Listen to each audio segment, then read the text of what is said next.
Authority, Steve. This meeting is being recorded. Right. And just hit the got it.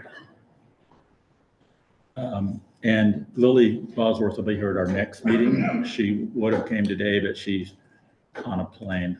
And so she was actually going to do it remotely, but it hit just exactly when she's unavailable. But she will be coming at a future meeting, probably the next meeting, from the Colorado River Authority. And today we have with us Tori Mathis, who briefly introduced himself at the meeting as we went around the room, and he's going to take a few minutes and educate us on what the Watershed Restoration Initiative is and what it does. So I don't really have a presentation put together. I wasn't sure who all would be here. I recognize some of you, and some of you have been involved in the Watershed Restoration Initiative a little bit to one extent or another. Some of you maybe have never heard of it before. That's fine. First off, I guess I'll start by saying I work with the Division of Wildlife,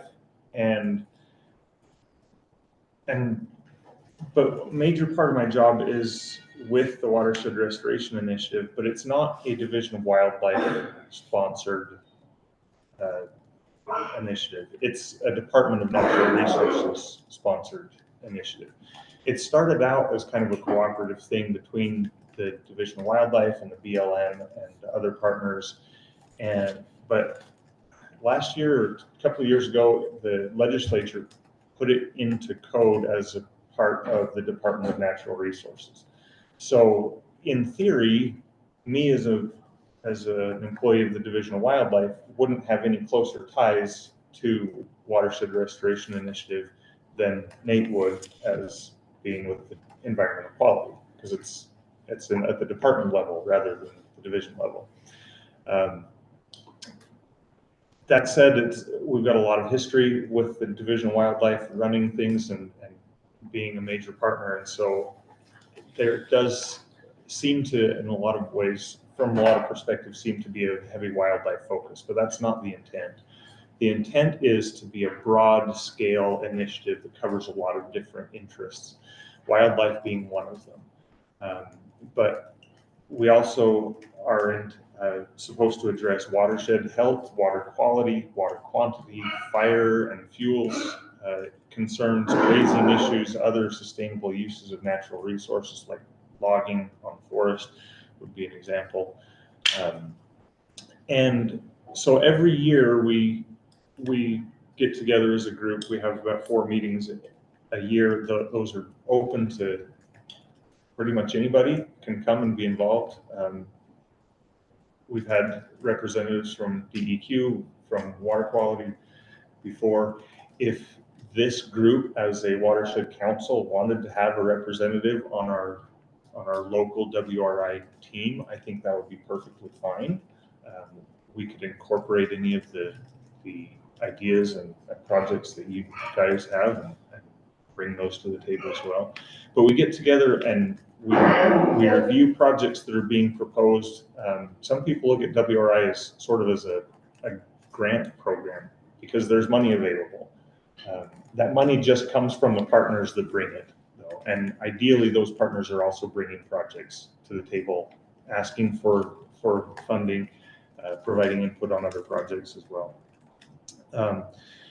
But we get together and we go through these projects and we rank them and score them on criteria that includes all of those different categories that I talked about and try to find funding for them. Just yesterday, I was sitting in a meeting that had a lot of sportsmen's groups like the Mule Deer Foundation and Rocky Mountain Elks, and they looked at the projects that they thought were beneficial to their interests and put money at them. Yesterday, we hit a record of $4.8 million is what those groups put towards projects all over the state. And then they'll go to other sources. The BLM will put money on projects that they like on BLM lands that are concerned with fuels reduction. Other sources will look at the interest that they have. And so the best projects in WRI are those that include a wide range of issues. looking at trying to benefit watersheds as a whole, not just the stream and not just where the fish live, not just the uplands and not just the big game that people are interested in hunting, but the entire watershed as a whole is what we're trying to improve and provide benefits for. And so we, right now we're just in the beginning of our funding cycle. Project proposals went in, they were evaluated and ranked in our local team in January, and now we're going through the funding. We'll find out what has been fully funded probably in May, and then July they'll start to be implemented. If you're interested in what specific projects are going around, we can talk about those, but I think just in general, know that there are opportunities for on-the-ground projects to be done. In the river projects, stream projects can be done through this initiative. We just develop proposals and put them in, and I can help with that. That's one of the things that my job entails, is helping other partners with their proposals and making sure that they work well. And you can bring that, if you've got funds to put at projects, you can put them at projects that you're interested in. If you need funds for specific projects, you can bring them to the Watershed Restoration Initiative, and we can help you find the money for it. We can look at where you're working, where other people are working, maybe combine things together to try to come up with something that will help multiple interests. And yeah, we're really interested just trying to do projects on the ground and make improvements, not only for wildlife, which is where my interest is, but for grazing issues, for fire and fuels concerns, for water quality, quantity, stream restoration, riparian, uplands, the whole thing. So that was kind of scattered. I haven't really prepared much, just thought I'd talk about. Does anybody have any questions about what the Watershed Restoration Initiative is, or how you can be involved, anything at all? That is so distracting. Yeah, trend thoughts. When you talk about the proposals and all that, so I guess, where do those ideas come from? Are you saying that people bring in those ideas, or you as a division decide on some of these ideas? So where Yes. does all those ideas come from? Is it All of kind those of things? both? Yeah, so every year I will have a couple of projects that I will put in that I want to get done for wildlife. Jordan may have some that he wants to put in for fish. The BLM will have some that they're putting in for fuels reduction. Forest Service has some that they're putting in for fuels reduction, for watershed protection and other things. Ideally, the different partners are going to work together on developing those proposals. It doesn't always happen. Sometimes it's just, I have a good idea, I want to put it in. But ideally, we'd be working together all through the year and talking about, where does work need to be done? What can we do? What could be done now? What needs to happen in the future? And we start to develop a project proposal, and we can work together on that. There's an online database that we enter those into. But yeah, it's just the projects come from the ideas of the people that are involved. That's all it is. So is there a place online that you can go see where all of these projects Yeah. that are in place? If you'd like to, we could just use yours if you want to share your screen. I can tell you where. Yeah. The website is wri.utah.gov.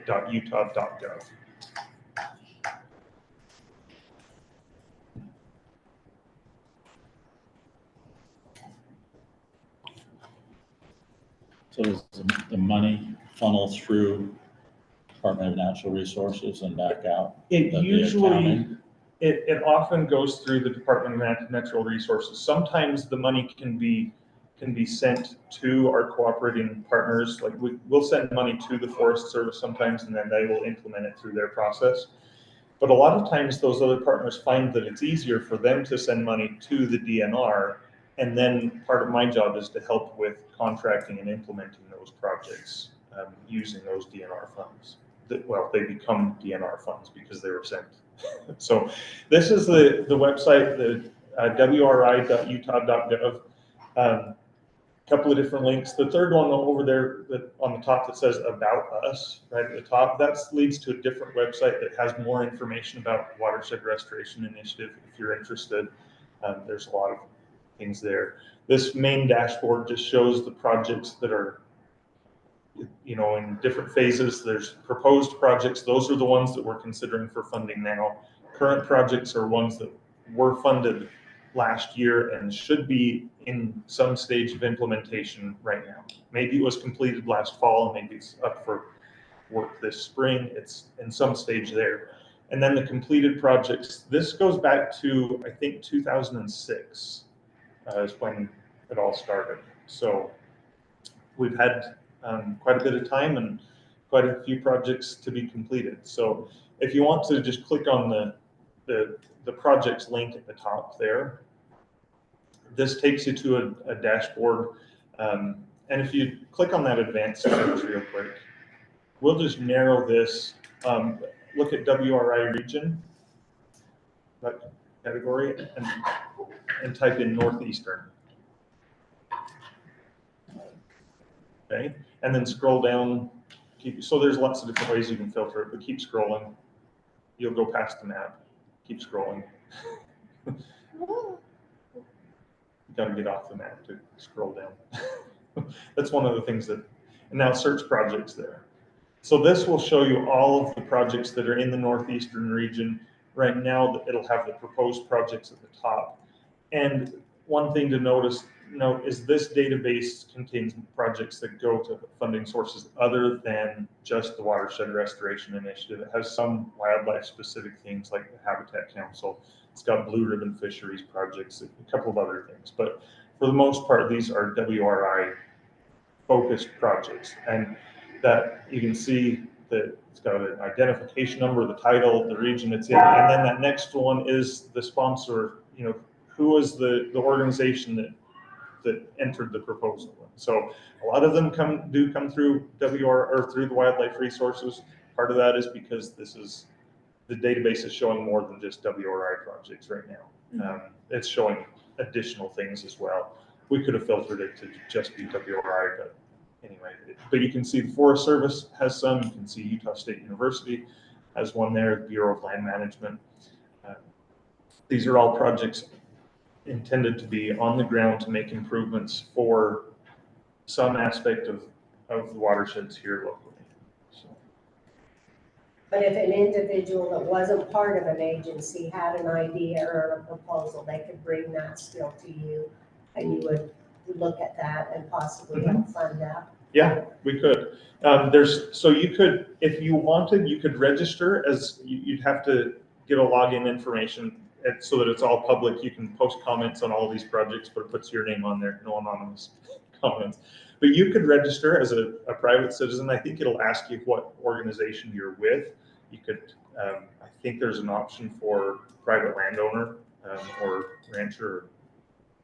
I think there are other options as well. But you could then, once you've got an account, you can enter any proposal you want. It has to fit the criteria in order to get the funding. So the best thing to do would be to work with somebody that's already involved to develop your proposal. That could be me, it could be Nathan, it could be anybody else that's regularly involved, and we could put together a project proposal and go through the whole process and consider it for funding. Yeah. So a project could occur on private land. Absolutely. It doesn't have to be public land. No, It's not a criteria. Didn't Simplot do some? Yeah. Yeah, Simplot has done some, and those we've done some with Simplot, and they were cooperative. You know, we had wildlife interests on the Simplot line, and Like part of their restoration. and part of their restoration afterwards, we've helped them plant additional species on there that we thought would be beneficial for wildlife. We've had projects on private landowners, ranches that wanted to do something. It absolutely can happen on private lands. The thing that you're up against there is if it's strictly on private lands, your funding sources are going to be a little more limited because the BLM isn't going to fund something that's on private lands. The Forest Service isn't going to fund something that's on private lands. Some of our So your sportsmen's groups agency may funding- or may not, depending on what it is. But it's a combination of but if- private and public. But if you're working with somebody else and you say, we've got this thing on our private land that we want to do, and we border up against the Forest Service, and we just carry that through the whole way, then that's what it's about, is developing partnerships so that you can complete work on a watershed scale and not just on this one property that we have here. Not piecemeal. So Tori, I guess that was a misconception that I had. You're not competing for a common bucket of money then against other projects is what you're saying is? Or You am I- are. We kind of are. So like I said yesterday, the sportsman's group put $4.8 million towards different projects on lots of different ownerships, a lot of them public land, some of them private land. But I think there's close to $16 million in requests. And last year, Throughout the state. throughout the state. I don't know, I don't remember all the exact numbers, but last year, we were only able to fund half of the proposals that came through. So yeah, it's definitely competition, which is why I think working together with different partners to cross land ownerships and cross interests makes a better proposal because it checks all of those boxes, and it's more likely to get that funding. But there is a limited amount of funding available. There's more to be done than we can pay Then for. you can pay for it. How much usually comes from the state budget every year? I don't know. It's a few million, It's a few Right. million. and that's the state funded portion. Yeah. And then all this other stuff is additional partnership money that can also. Yeah. So oh, to sorry. decide which projects get funded, they have a ranking committee. They've got, 20 or 30 different Scoring. Criteria. criteria that get ranked, and then the group collaboratively meets together and ranks them. Yeah. And the higher ranked ones get funded and the Yeah. lower ranked ones don't. Yeah, so usually what happens, this year, our region had about 15 projects. The southern region had close to 50, but they're about twice the size of us and have like 3 different BLM offices where we had 1, anyway, different story. So we had about 15 projects. We ranked them through the priorities. Some of the projects were focused on one specific interest and didn't rank very well. And they ended up down kind of low. Some of them, the project manager just didn't spend enough time on the proposal and it didn't rank well. But we can take that entire list to all of the different groups.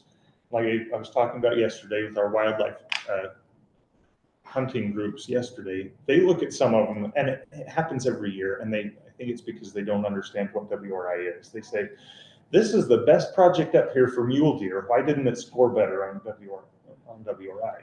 The fact is that WRI isn't a mule deer focused initiative. This project was mule deer focused, and they loved it, and they decided to fund the entire thing because it didn't really fit as well with WRI. And then we'll take those to the BLM. And the BLM might look at one and say, we've got this project out here that we really want to do for fuels reduction, but for some reason, either they didn't spend much time on the proposal or it didn't include all the other stuff, but it really works well for their criteria. And they'll say, we're going to fund all of that because that's important to us. And then it'll go to all of these different groups. And then the last part of all, the Department of Natural Resources, the Watershed Initiative funds, will start at the top of the list with our high ranking. And they'll say, okay, this first project, does it need any additional funding? After all these other groups have contributed something to it, maybe it needs additional funding, maybe it doesn't. If it does, they'll start funding that one. Then they'll move on to the next one. And so usually those that are ranked out high in the WRI process will get funded. Occasionally, some of them won't, and occasionally some of them that are lower will get funded because one specific interest group liked it and they wanted to fund it.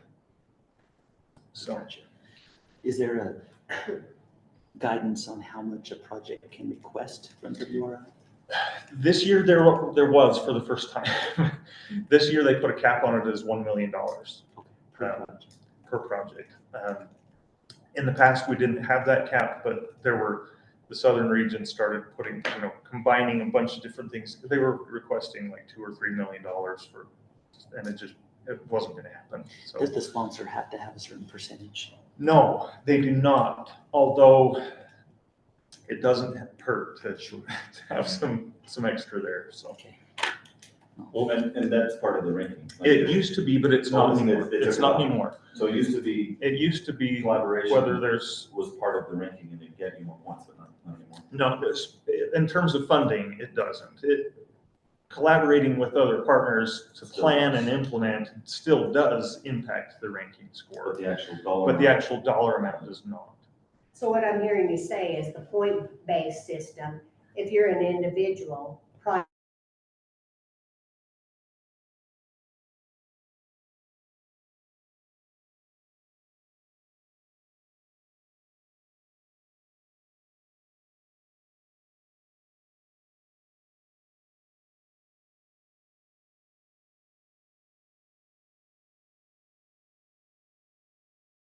A private landowner could, in theory, come up with a really great project that checks all of these boxes and works really well and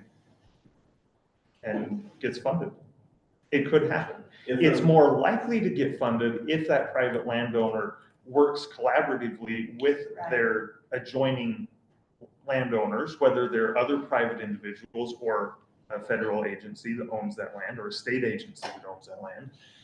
It's more likely to get funded if they work together across the landscape instead of just on their property. But in theory, it is entirely possible for a private landowner to put together a project that does really well and fits all these criteria and gets funded. That If could a happen. private landowner was thinking about maybe doing this, would they have access to look at the ranking criteria? So Yes. They could look through them So would you click on that and About see Us if link they're there? interested? And if it's something they have in mind would fit very many of them. Yeah, and I'm always available. You can contact me and we can go through your project and look at it and I can help you well, I'm say, just this is saying, what's gonna, sometimes this is where it'll people do well, aren't- this is where we might wanna do a little bit more. Maybe here are some partners that you could work with, somebody else is interested in this general area. So this is our Yeah, how did you about get page. here?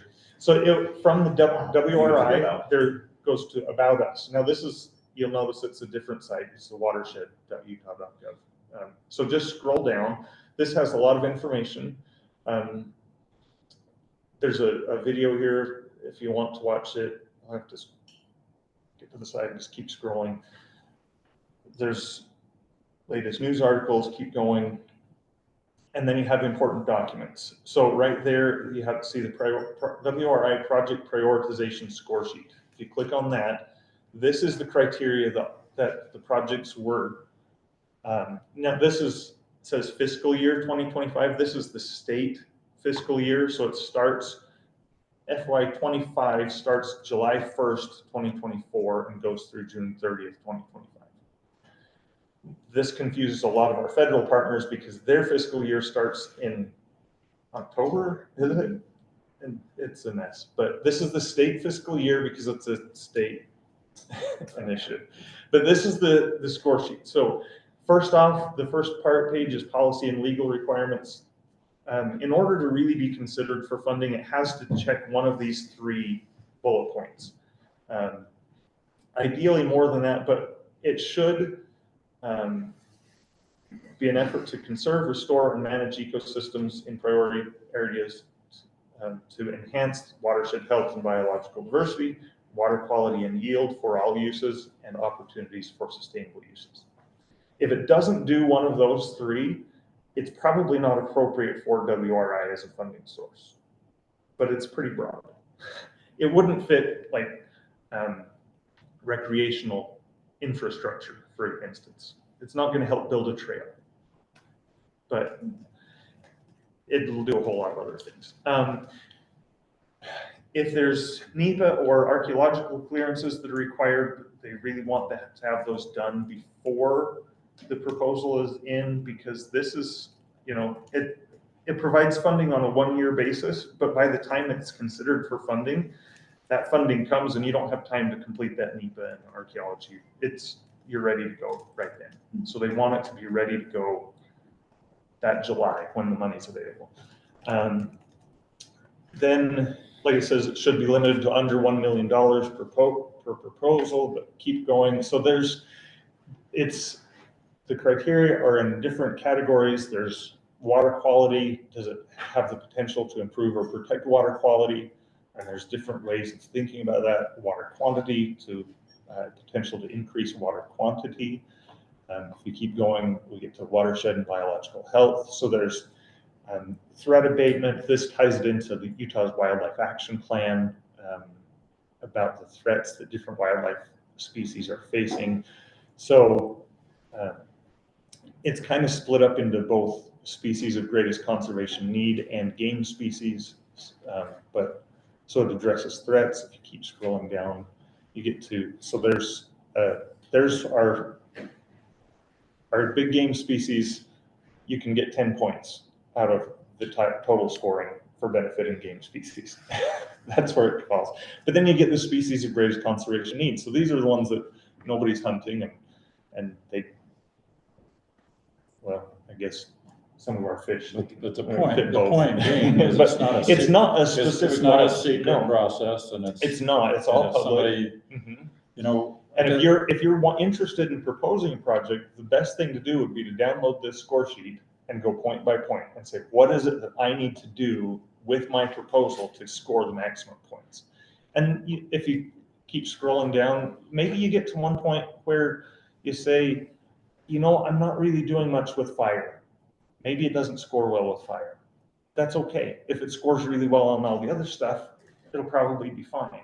There's some administrative things. So partner inclusion is a big one. You want to know how different partners have been involved in the planning or implementation. So this is one place where a private landowner who wanted to put in a project would really benefit by talking with others that have already been involved. Because I guarantee there are interests in these other areas on your private land that somebody could help you with. Wildlife is going to be one of them. Because wildlife don't care where the fences are. They'll just jump over them or get caught in them one way or the other. But there's wildlife guys have interests on habitat that occurs on private land. And, you know, fire concerns don't care where the fences are or where the boundaries are. Water quality doesn't care where the fences are. You know, all of those interests go beyond the fence lines and the property boundaries. And so that's one of the things we want, is to develop partnerships where we can work together to provide benefits to all of these things. Plus, you might find that, you know, if you're doing a project on your private land, you might find that Nathan has some really good ideas about what you can do to protect water quality. And he could be a partner on that. We're not, you know, So we're still in a mode of trying to figure out what our role is. right.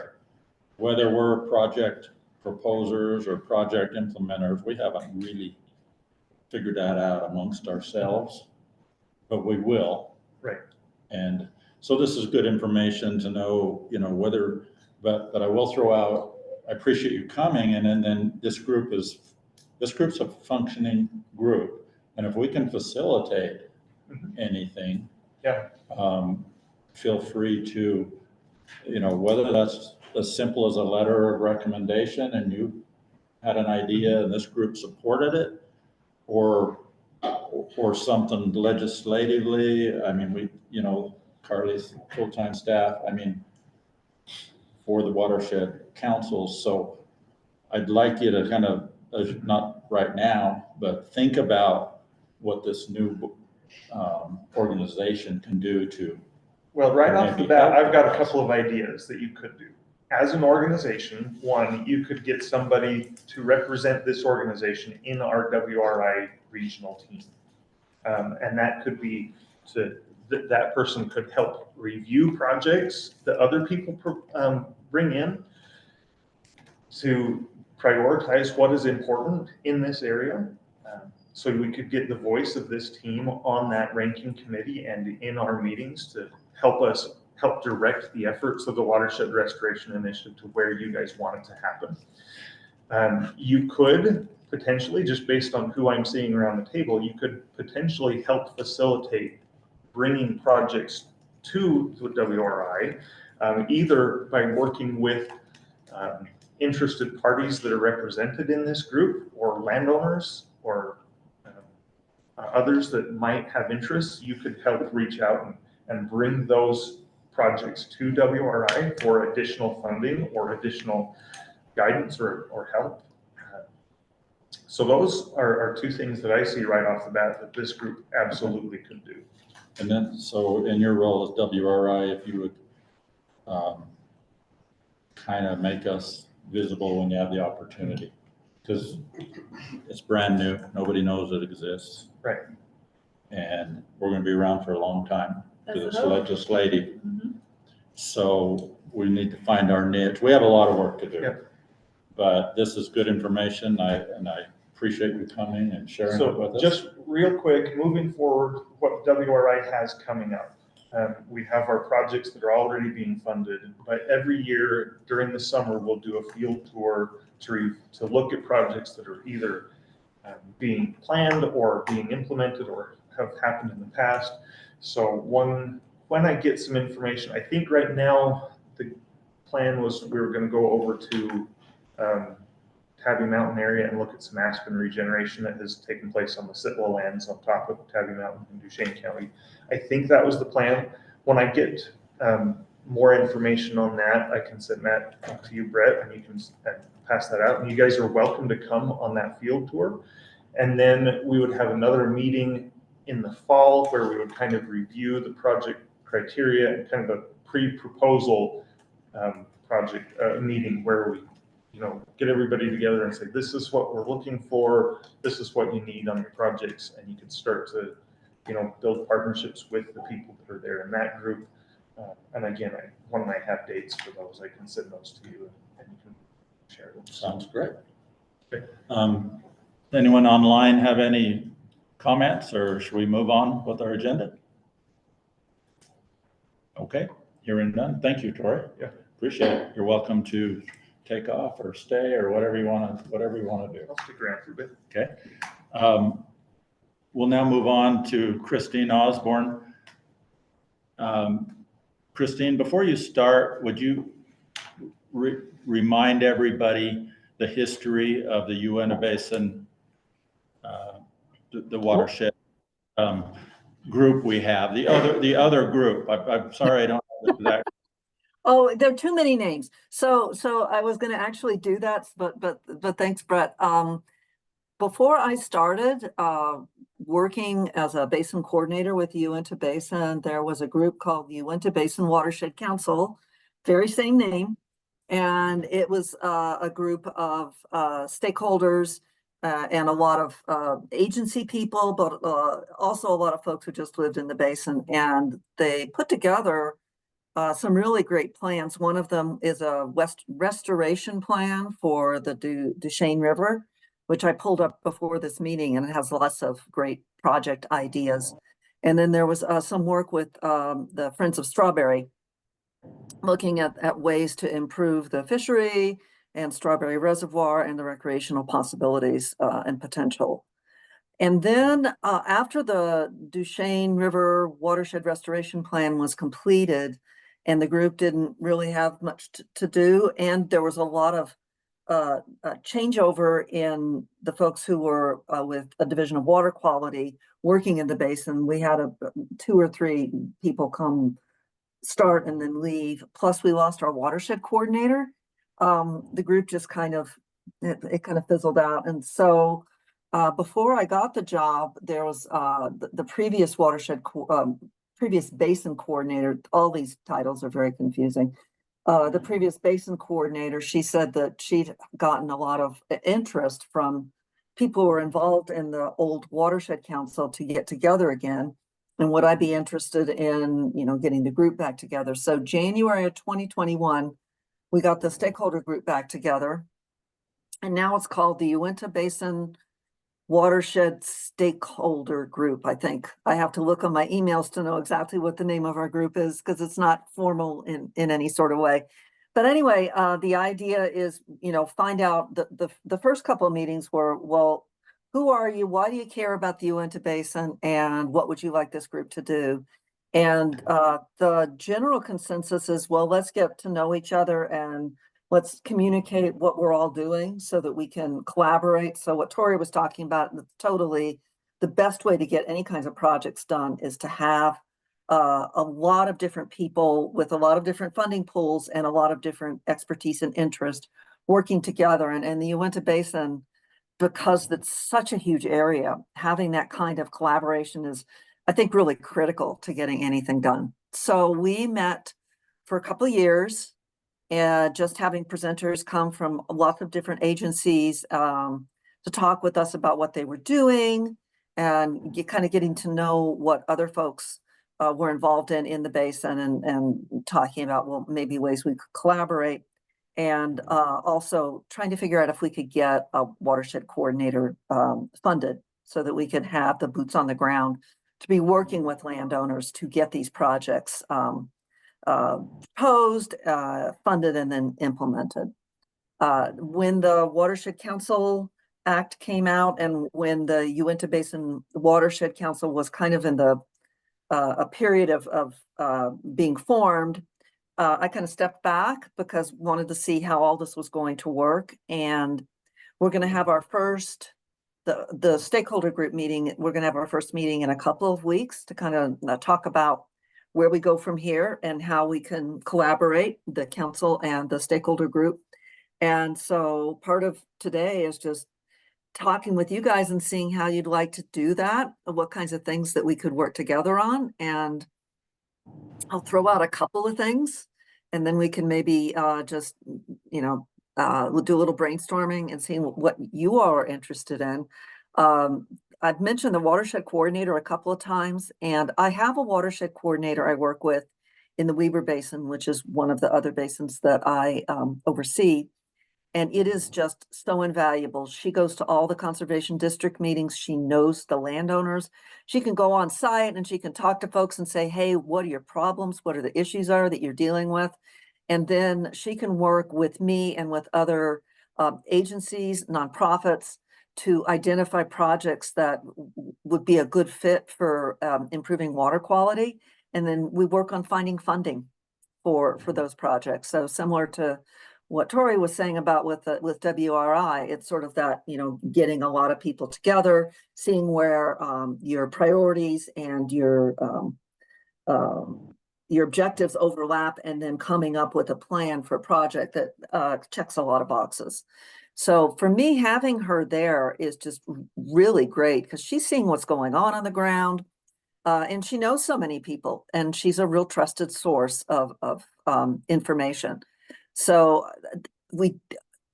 Division of Water Quality has ongoing funding from EPA for these watershed coordinators, but we only have enough money for 5 of them across the whole state. And the Uintah Basin sort of fell off of that. That I'm sorry, I hate that that's what happened, but it kind of fell off the list of watershed coordinators. And I do believe that it may have been one-time funding for a couple of years. And Daryl probably knows this a lot better because he's been here doing this for much longer than me. That it wasn't, I don't think it was necessarily part of our normal watershed coordinator funding, but we're not getting any more funding. So it's been very difficult for us to, expand our capacity. And all of us see the value of having a watershed coordinator because it really makes our jobs easier, and it helps us get projects on the ground. So one of the things I'd like to talk with this group and also with the stakeholder group is how can we go about hiring a watershed coordinator? How can we find the funding? Who would like to be the entity that would, would be the pass-through for any funding for a watershed coordinator? And we've been talking about this for almost a year. So I talked with, I sent an email out to Brett and Mike Hyde and Daryl about maybe putting together a committee. And that was something that we could talk a little bit about here. If somebody on the Watershed Council would be interested in being part of that small group to look at how we could get a watershed coordinator in the basin, because it's such an important job and it's such a huge area to have one person working just for you guys to look for projects that would improve water quality. I think that would be really huge. So I guess I'll stop talking now, and I've got a couple of other things, but let's sort of, if you guys have got any questions, or what your ideas are for our two groups working together. I have a question, and sorry, I'm just trying to put things together here, but. Oh, So sure. we're talking, I'm hearing you say that you have a group, we have a group here. Right. And are we being redundant in what we're doing, or are we combining, or what is, I mean, I hear you say we need a coordinator, but we've got the group prior, what you're saying is the stakeholder group. So are they combining with us? Are we combining with them? Or what are, I guess I'm not really understanding.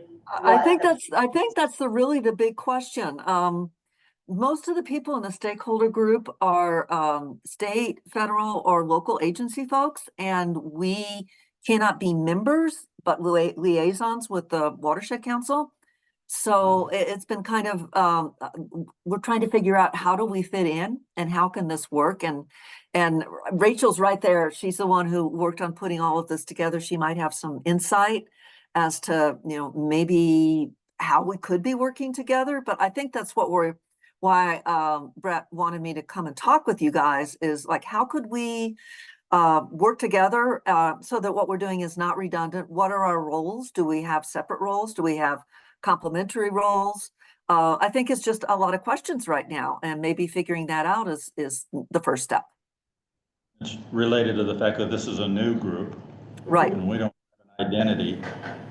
When we're talking about these two groups, it's the same people. Yeah. There's a large overlap Right. of the same individuals on both. It's not two separate groups of different people.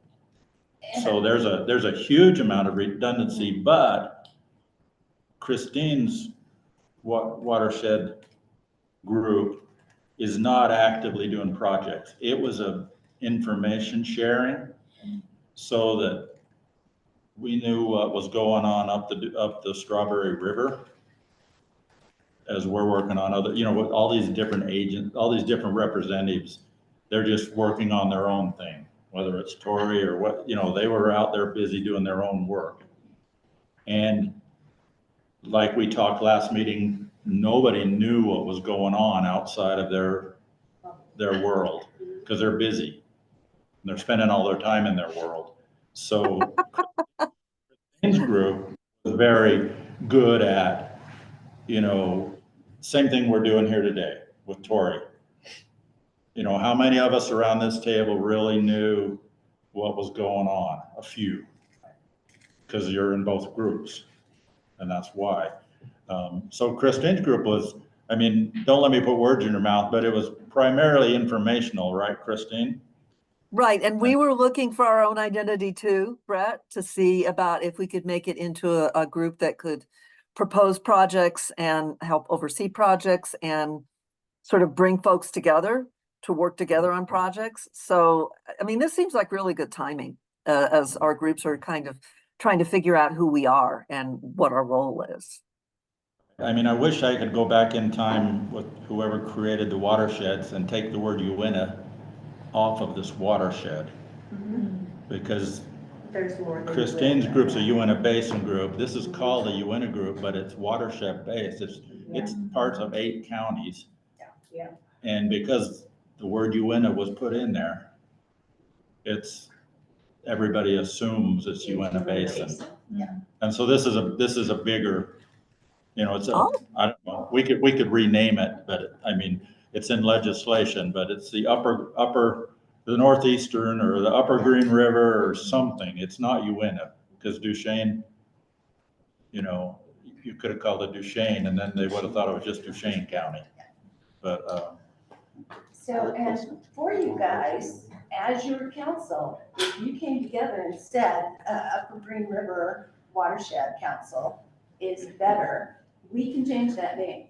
We will have to go through legislation, but we have support for. Just put it in parentheses. and we may go that way, but we got bigger fish to fry right now. Yeah, we don't want to You can define. we don't want to start nitpicking, but Yeah, but that's. that is an obstacle that we're Yeah. dealing with already. Yes, and you can find those solutions that are homegrown, that say, you know what, if we called Yeah. this, everybody that was working on it would know what that is, and it wouldn't have an automatic, oh, that's not us, you know? Well, and down the road, that may be something we want to do, but Yeah, we've got bigger issues of what, what is our identity yes. more than what's our name.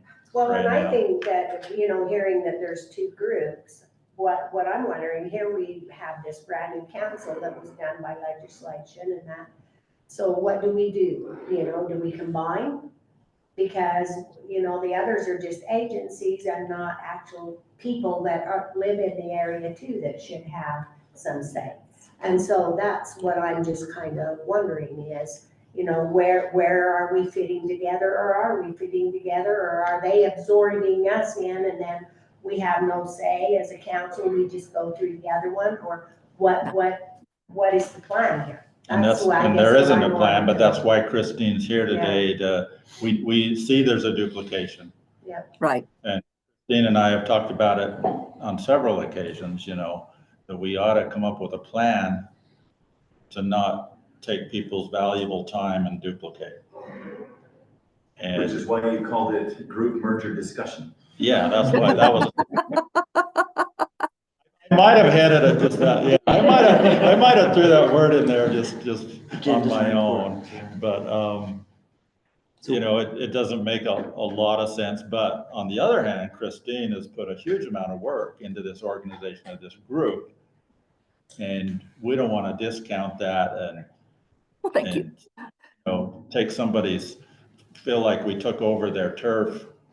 We don't want that kind of a feeling either, because she's worked really hard and she's got a large group They're that a great attends. resource for this group, and you would be a great Yeah. resource for that group too. So remember that. I don't know that we're going to come up with the plan today, but we need to head that way. Whatever, and as far as the coordinator issue, we could discuss that. We don't know what our tasks are right now, so it's pretty hard to envision a coordinator out there working for us, because we don't know where we're going. So would that coordinator be for just our watershed council, our areas, or would it be statewide, or? No, I heard that it No, was it's just the particular basin. So, my understanding is that it was before it was for the watershed coordinator is connected to the conservation districts. So it would be Daggett, Duchesne, and Uintah conservation districts that's the area that the previous watershed coordinator oversaw.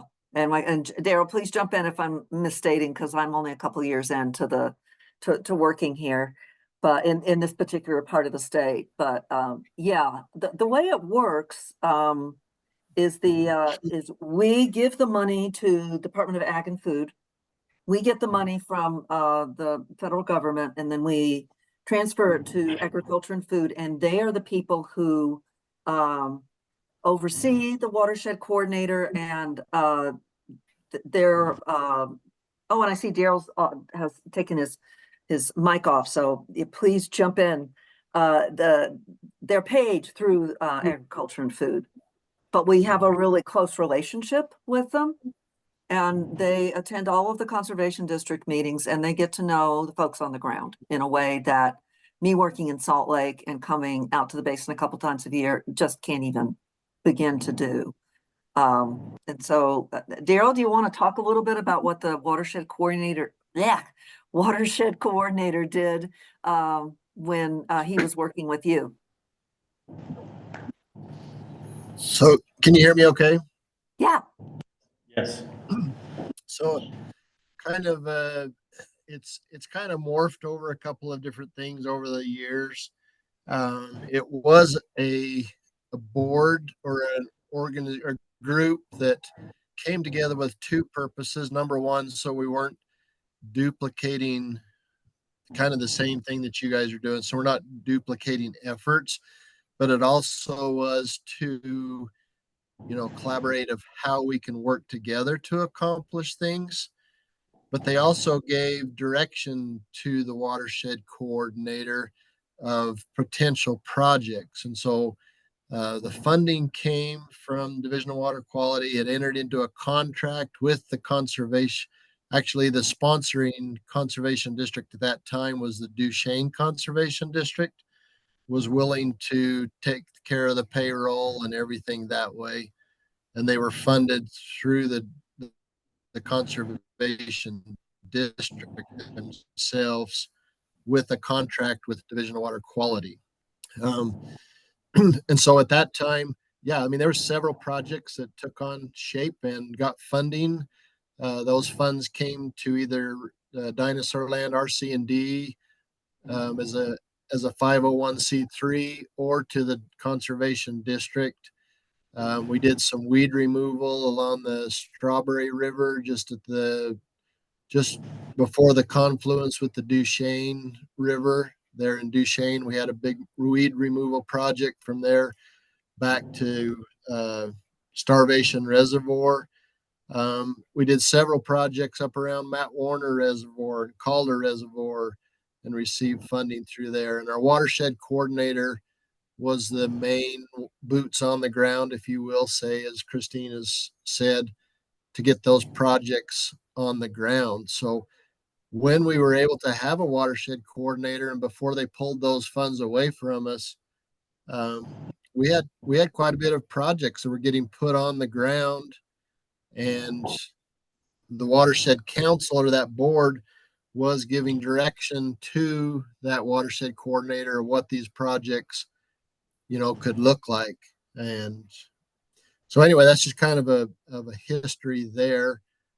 Ever since the watershed coordinator, when the funding dried up, Division of Water Quality didn't get any more money, but they needed to pay their employees more money. And so they went from 7 positions down to 5 positions so that they could pay the employees at a higher wage, which they needed. I'm not Yeah. saying that was a bad thing. Because you can't keep paying a minimum wage and expect them to stay. So No. it was necessary. The two struggling points, I've just been trying to think. I think we've had at least 5 or 6 watershed coordinators since the time that I've been here. The trouble that we have is when you start talking about yearly funding and not consistent funding, those employees never feel safe or secure that their job is going to last. And so that's a concern to them. And then also it needs to be at a wage that they can keep food on their table. We don't want them to qualify for food stamps, working for us either. So that's some of the challenges that we've had, over the years. So anyway, that's kind of a history. Is there any questions you have? I have one thing to add, Daryl. The other day at the State Watershed Council, there was a presentation by the Jordan District, and they talked about that their employee, whether it's called a coordinator or whatever the title is, spent a lot of their time on education. And I know RC&D in the past, you were really geared up on that education side of things. And I'm glad, Christine, that you found somebody in the Weber Basin that can go do all the things you described. But that's not typical when you get a new coordinator, as Daryl described, based on wages, and they need training. They need a support. But maybe on the education side, you could find somebody real dynamic that didn't have to have all the technical knowledge to design a watershed project and could maybe fill that void. Is that void still out there, Daryl? I would say yes. I think there's definitely a need. I mean, I just look back of the years when we had a good watershed coordinator, there was a lot of projects getting put on the ground. Some of them was before WRI. And so some of those same projects that they were looking at, back 20 years ago, fit more into the WRI program instead of the water quality program, or just different funding cycles or sources there. But I think that there is still a need. Oh, yeah. What about the pause type stuff that the RC&D and the districts always did? Is there an opportunity there to assist? Yes, I think so. And so when we started losing just different employees and stuff that way, RC&D, I mean, it's still there, but it's not as functioning as it was also.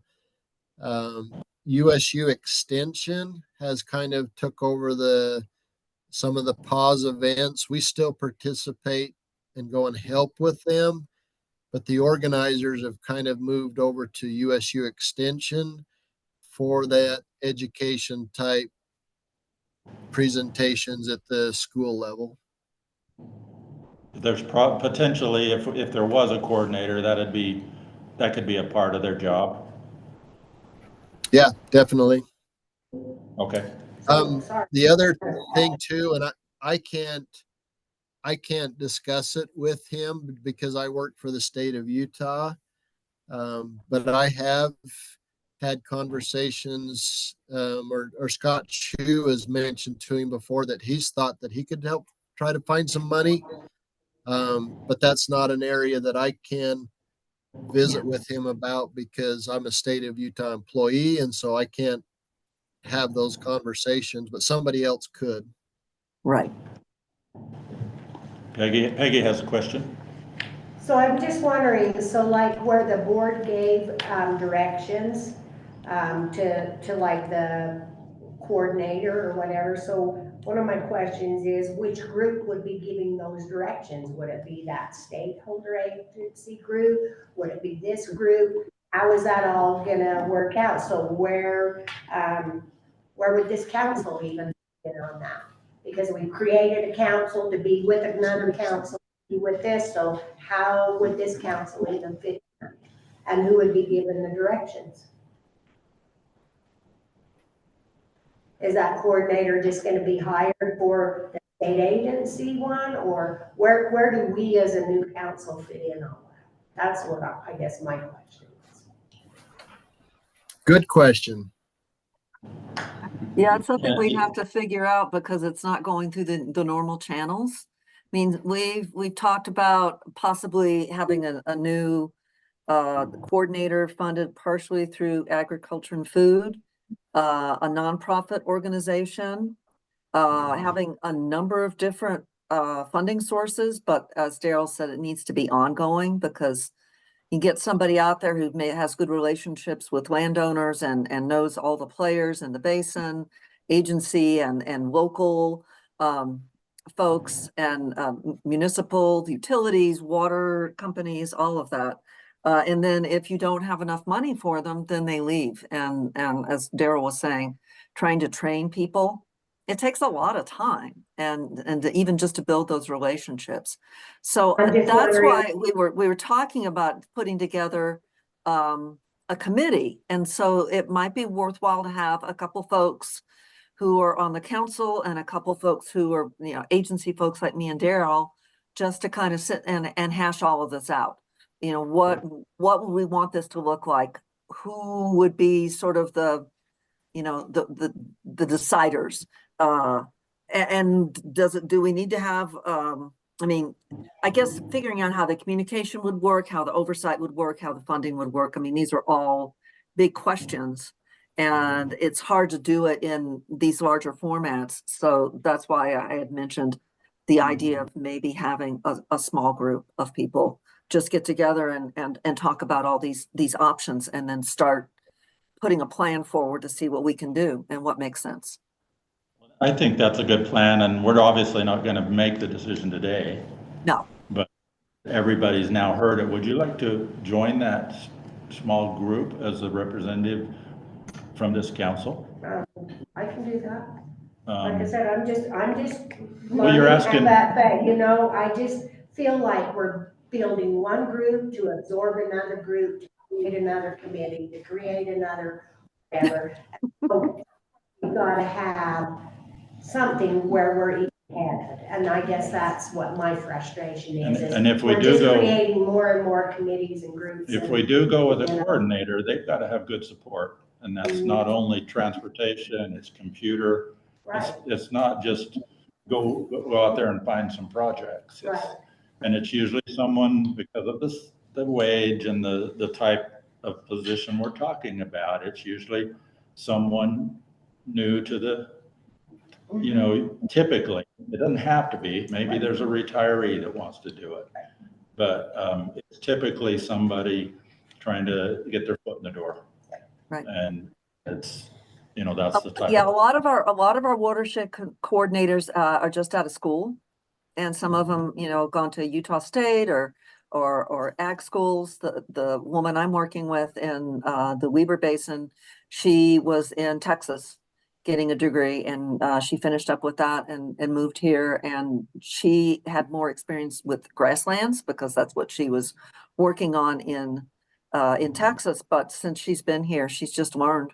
And then, you've got all these people on the ground, all the agency folks, all the locals who know what's going on. And so, you absorb a lot of stuff, but having someone who is committed to being here for a while, and that we commit to providing with, opportunities and a good salary and a place to be.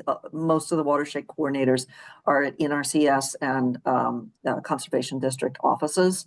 It just, it's like I said, because we don't have a format for this. I think that's why we've been kind of going back and forth for at least half a year about how we're going to make this happen.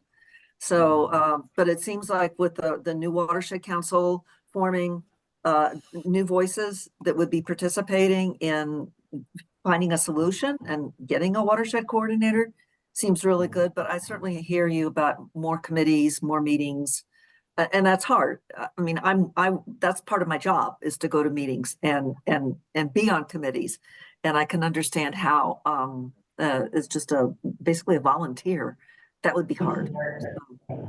I understand. Well, I mean, they're all good questions, Mhm. and maybe that's not a direction we end up going. Well, because sometimes you just feel like you're spinning your wheels because, legislature created this new council to keep redundancy down, to keep, and then and then I'm hearing that we've got this other council so are we, absorbing each other, or are we still gonna be branching out and we're committing other committees to do all this?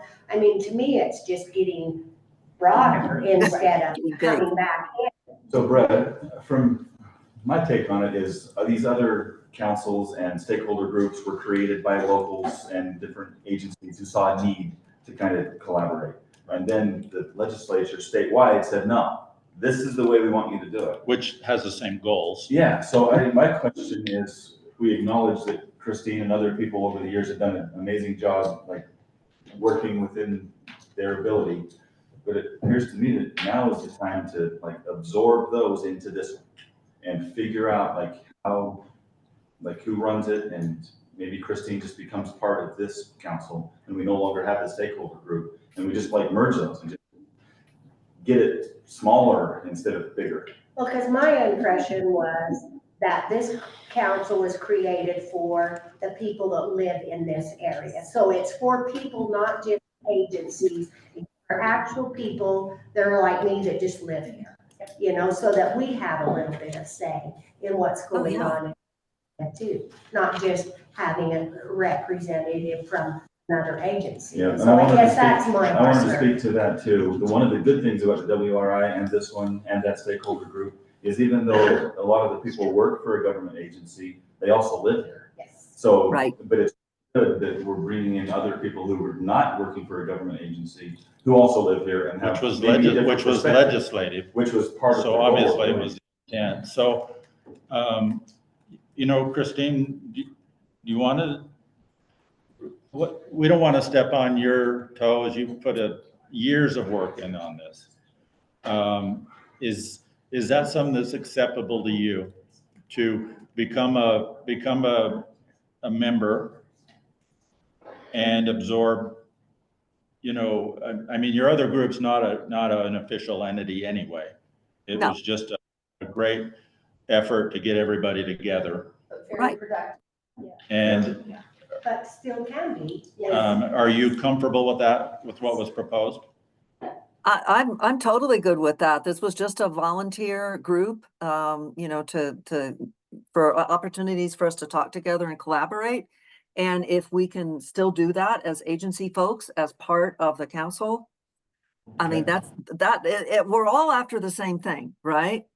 And I'm sorry I live in Salt Lake and I'm not up there, but so many of the people who are in the stakeholder group, as was said before, live and work in the basin. So I think everybody's got an interest in doing right by everybody who lives in the basin. And I don't want you to feel like, well, I'm, you know, some person far removed who wants to impose anything on anybody. My idea is that I want to hear what you guys need and how can I help you with that? How can I get funds out there? How can we get projects out there that help you with your land, that improve water quality, because that's my area. And how can we all work together so we can bring as many people together as Tori was saying with WRI, bringing a lot of people together for, you know, common purpose, which I think we all have. It's just we're all in our little places and maybe we don't realize that we're all working on the same things. And Christina has been a very strong advocate for the Uintah Watershed. It's- Okay, in the interest of moving this forward today, then we'll move towards that. Christine, you and I can visit. You're already on this council as a what's the term? Liaison. Liaison, yeah. So I don't think we really need to do anything other than not have separate meetings. Maybe absorb her distribution list out. Yeah, your list, you know, maybe this So meeting, they get maybe invited. this meeting ever, you know, so people could attend this meeting or at least watch it from the other group. Let them know this group exists, because a lot of your watershed group doesn't know this council exists. I'm sorry. I mean, you know, it's like everybody you talk to, it's not their fault. It's like, you know, watershed council, what is that? Well, I've come to a number of watershed council group meetings Right. over the years, and it's always somebody different, and they've never stuck around. So, Yeah. Yes. Jordan. Yeah, so forgive me if I missed when, I don't know if Christine listed off who is part of the stakeholder group. Yes. I might have missed that. Like, who are the members of that? It's large, isn't it, Christine? 60 or 80 people? Yeah, it's a really big group. So So it's agencies. Mostly. Mostly. and then in terms of you know, outside government agencies, is it corporations, landowners? Like is it just kind of a giant conglomeration? We really wanted to get like county commissioners and local government and landowners. We wanted them to participate in the stakeholder group because it wasn't meant to be exclusive. You know, we're just an agency group. The idea was to bring everybody together, but it didn't quite end up working out that way. And so, you know, whatever can create the biggest tent so that more people can participate, more people can exchange information. I'm all for that. I mean, it's not like it's my stakeholder group and we're going to keep it this way. The idea is how can we all work together and what is the most efficient and effective way to do that, right? I mean, that's my goal as a basin coordinator. And it just ended up that it was a lot of agency folks and some nonprofit people. But that wasn't the intent, was to make it a group that, you know, was only for those particular participants. Online informational Right, that's what it was. exercise. Been online, there's been no personal meetings. Just an observation, and we've struggled with the WRI to get county commissioners and private landowners involved there as well. But I think the biggest obstacle is the meeting time. When it's convenient for the agency folks, it's very inconvenient for the landowners. Yeah. I mean, agency folks don't want to come in after work or on weekends to do this stuff when the landowners are more available. So that's a real conflict that has to be addressed if you're going to include both groups. But what's really been nice about this new council is we have county commissioners on here. We have people that are involved in this area, and they've been willing to do that. And like you said, it's hard for them at times to come because of the meetings, but we have had a big interest because they have signed up to be on this council. I mean, they are part of this council. Well, Christine, we'll work on That's just moving great. and your mailing list, which was, I know, big, your Yes. email list. We'll make sure we get that information out about this. And maybe we can do a description of why we're doing what we're doing.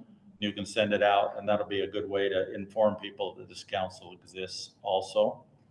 Yeah, I've got a meeting scheduled with the stakeholder group. We haven't met since the Watershed Council came together in a couple of weeks. And so, Brett, if you want to share emails of the folks on the council, if they want to pop in, because it's virtual.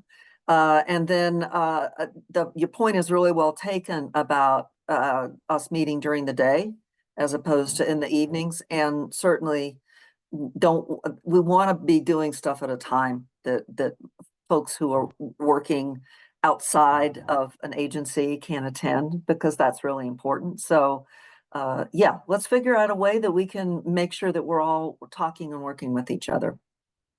Because that's the goal. Then your watershed coordinator discussion will head towards that smaller group plus Peggy. And anybody else feel they want to be on that strongly? It's fairly small. I think you could fit one more, couldn't you, Christine? Yeah. Well, I'm thinking you and Daryl, if you're willing. I know you're already busy, Brett. You and Daryl and I for sure. Peggy Killian and Jordan Dimmick. Okay, great. Thank you for your time today, Christine. Appreciate it. Oh, thank you. It's so good to meet you guys. I'm making plans to come up more often this summer, so I hope to meet you at the July meeting and see you guys in person. And if you can hang around for a few more minutes, you might be interested in the next. Okay, great. Item on the thing. Can I make one comment? Sorry. You can make as many as you want, because we work for you. No, I'm here to support you guys. If you guys do decide to, in the future, make this more of an official merging of the groups, which I don't think is a bad idea, I think you'll probably have to go before the state council and explain why, and explain that, these state and federal members of the stakeholder group will be liaisons. Like Adam's a liaison, he's not. I'm not envisioning that they would be liaisons, because it's just an informational group. Okay, so not official, just. But they would. The vast majority of them wouldn't qualify. They would council be members notified because that we're of having this meeting, Exactly. and they would be educated on what we're doing, whether that's what they do at the state levels, they do the YouTube meeting and the online meeting for the participants. And maybe that's where they fall in, the majority of them. Yeah, okay. They fall into the, Participant. yeah, here's the meeting that replaced our old organizational meeting, and you're welcome to watch it. Awesome. I'm not suggesting we have A giant. 60 members, Okay.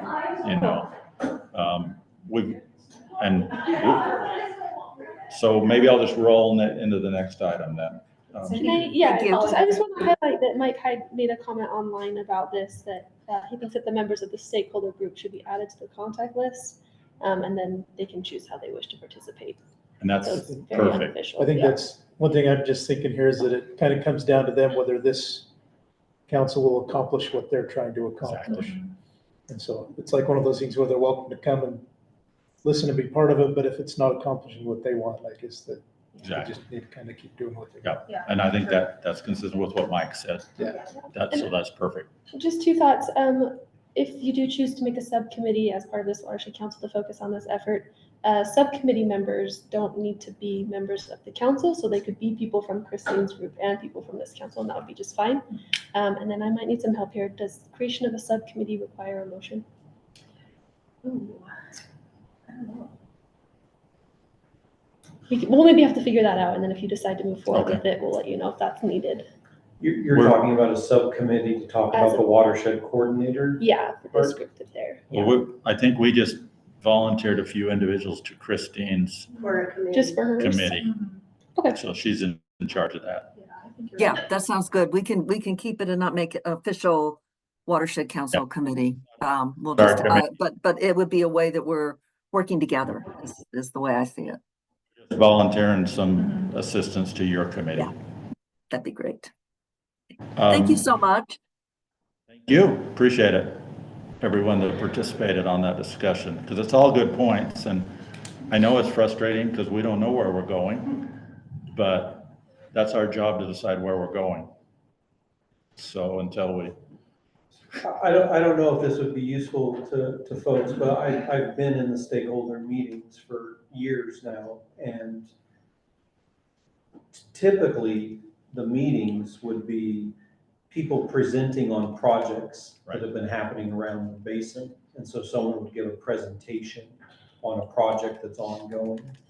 And you know, Christine can correct me on this, but most of the time that has been what the agenda has been, is discussing things going on in the basin. I think Steinecker was mentioned in those meetings, so like rehabilitation things.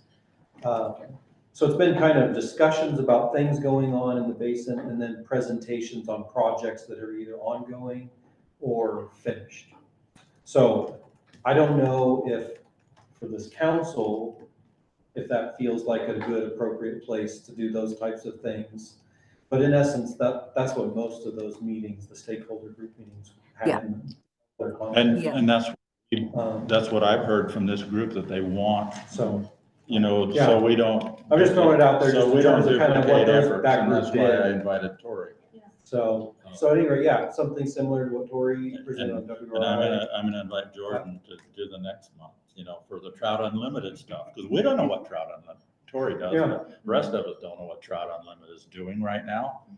And we really don't know what's going on in the oil industry that maybe is, you know, coming in the future that might affect watersheds.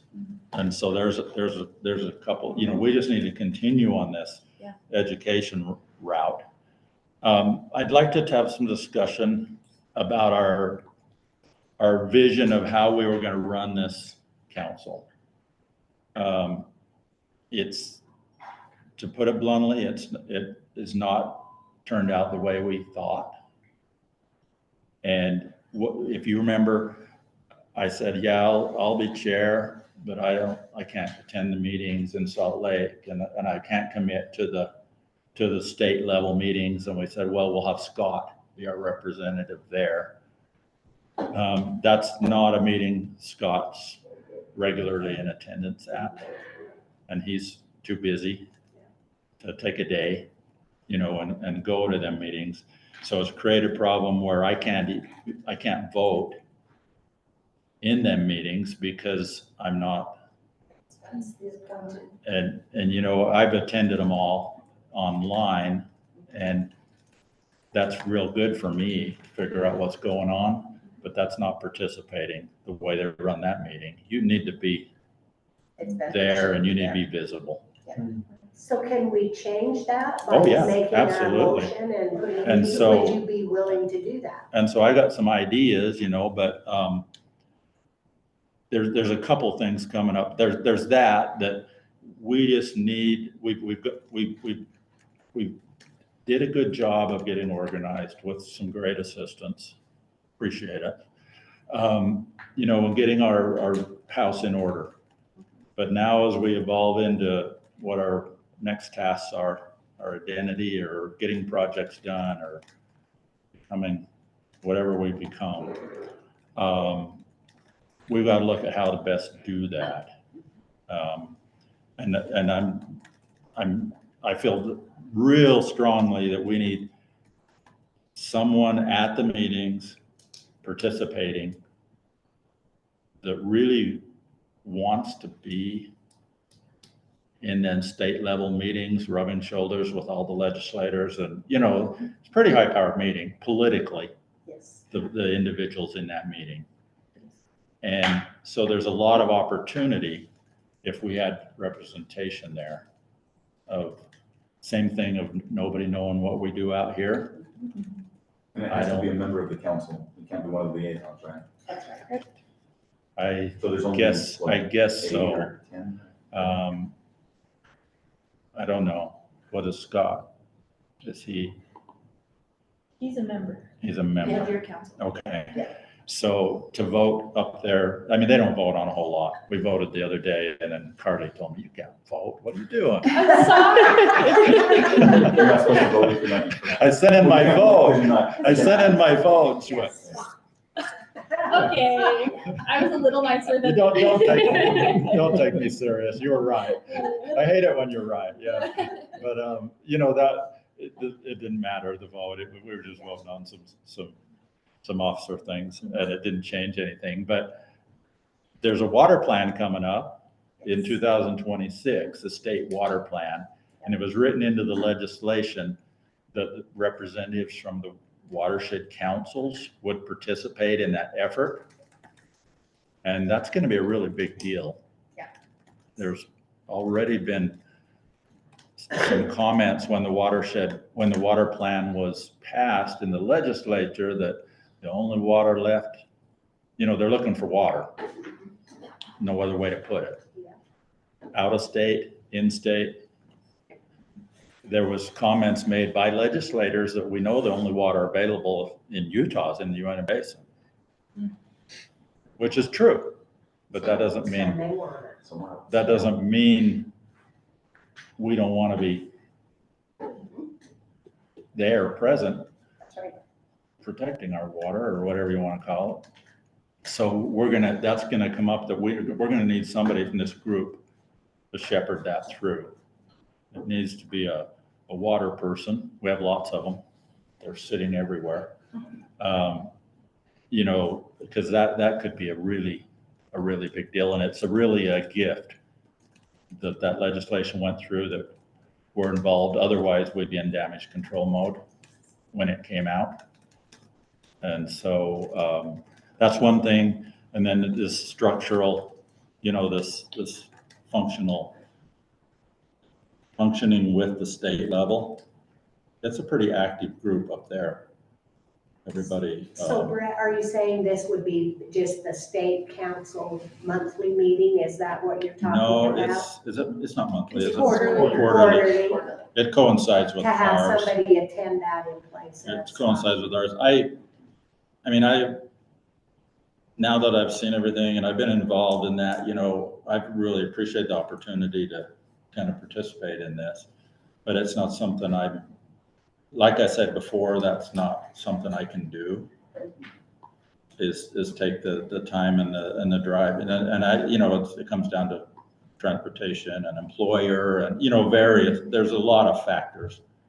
But I think we need to find somebody that really would enjoy and thrive on that political side of things, because it's 90% politics and rubbing shoulders, and it's 10%,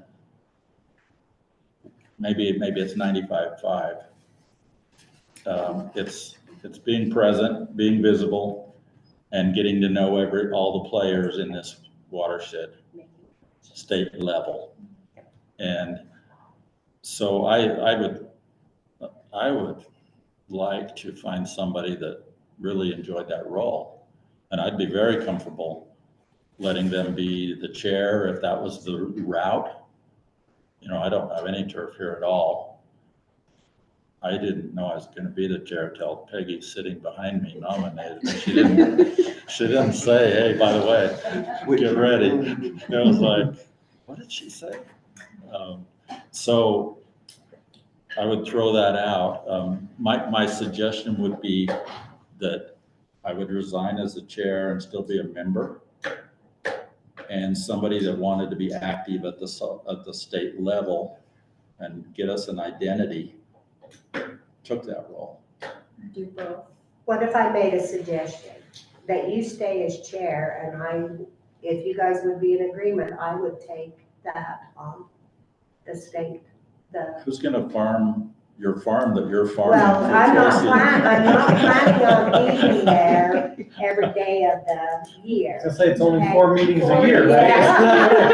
Yeah, and for the record, you can get your mileage reimbursed and the state will reimburse you for lunch. Right. So we could do that and just substitute you for Scott so that you could vote, so that you could, but do, But I want you to stay as chair.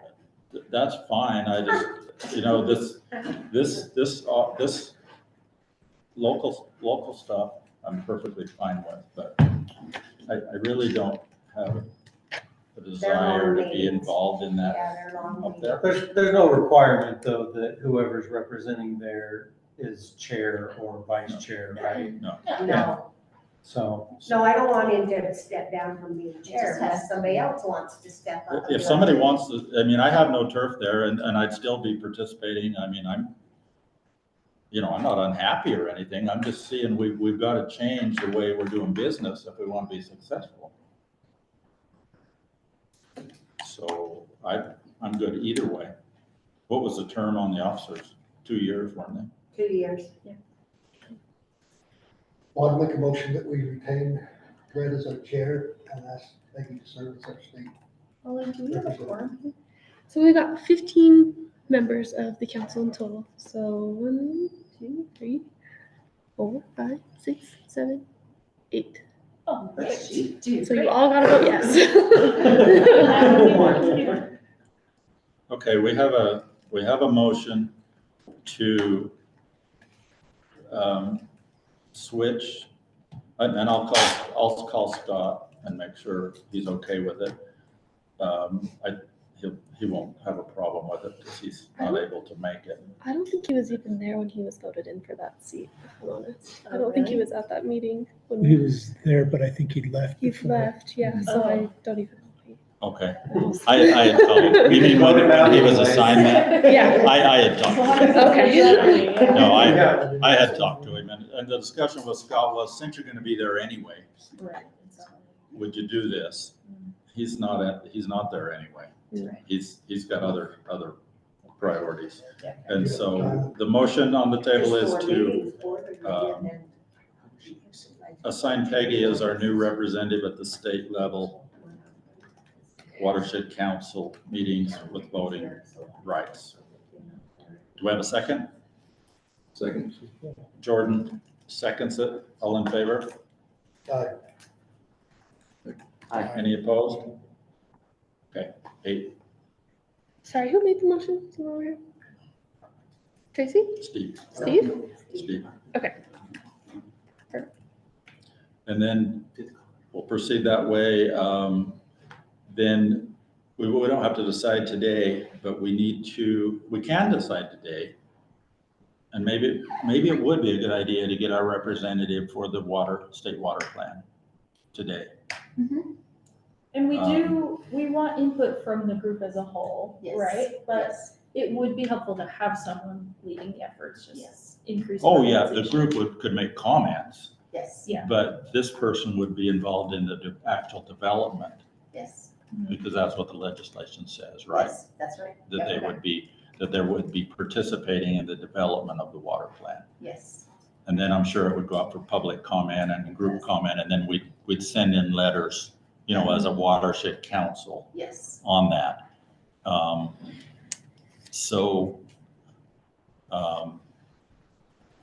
Who would like to do that?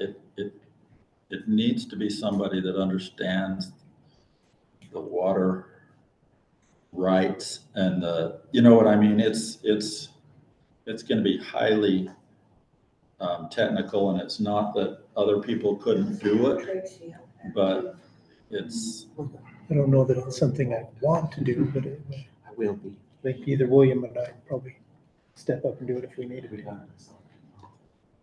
And you also have Tracy that's out there. Steve knows water. yeah, There's a I'm lot. pointing on that side of the table. I mean, you know, any of the aforementioned people could do a good job on that, but I mean, it has to be kind of somebody that's your wheelhouse, because it's gonna be a beast,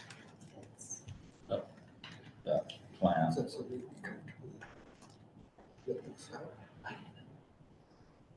I would nominate William Murphy. I'd second that. Okay.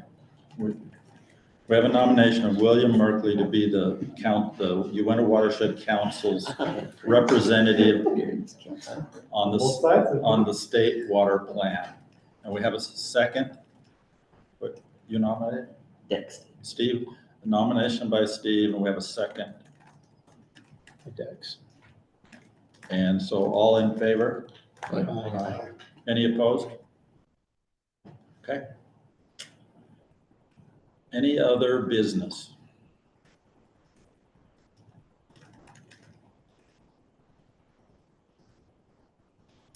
I'd like to thank you guys again for all your assistance. Yeah, absolutely. And your role is to, are you over the state council too? In addition to all the local councils? I'm not over any councils. I To guess I clarify, know. yes, I help the state council as You're the well. liaison. Is that the title? I coordinator. I provide them support as well. Okay. Yeah. And you're gonna be here through the end of the year? We'll see. Roughly Pretty something much. like that. Okay. Next meeting, would you guys be willing to talk a little about your agencies, your groups? Sure. And what you see in relation to watersheds, the impacts that are coming? Brett, I do think your next meeting is during the next state council meeting.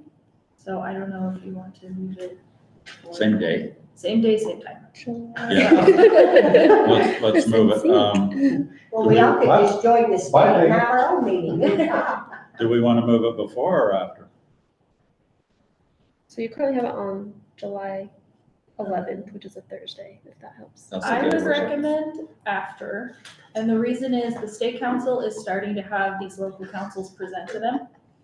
And we'll have the first three, which are Bear River, Jordan River, and Weaver River, or Utah Lake maybe, present on July 11th. So Peggy or multiple of you watch online, you can get ideas from them on what you guys want to present, and then you could talk about that at your. Because our turn is in October, right? Yeah, so you could see how they do it and then discuss with the group how you guys want to do it. So I think that would be beneficial. Our turn is October 9th to Yes. present what we're doing. Yeah. So no pressure, I think, but we got to do something by October 9th so we can say what we're doing.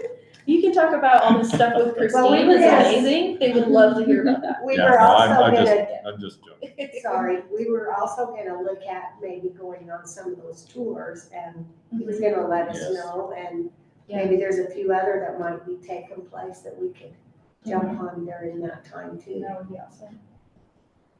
Sounds good. So when are we moving our meeting to? Do you want to go, keep it on the same day and go a week later? We don't want you to have to deal with one day later or anything like that. You need a little time if you're gonna help us. I'll make or it work. That was July 11th. Yeah, That's a Thursday. it's a Thursday, yeah. Which, should we go a week later on July 18th? I am unavailable on the 18th. Pardon me? I'm unavailable on the 18th. On the 18th, okay. The next week would be holiday stuff, people would be involved. 16th? doing stuff. Or after. On a Tuesday? Tuesday the 16th? That whole week is blocked off. That whole week. Yeah. The 25th and 26th are open for me. We want to probably, the state people get the 24th off. Yeah, that would be hard for some people. I know, well, what about 30th? if we get too late, we're into the fairs and we're into the, Right. that first week of August, I know, all the stuff starts up. Yeah, the 30th is up in the air for me, but I can try and make it work.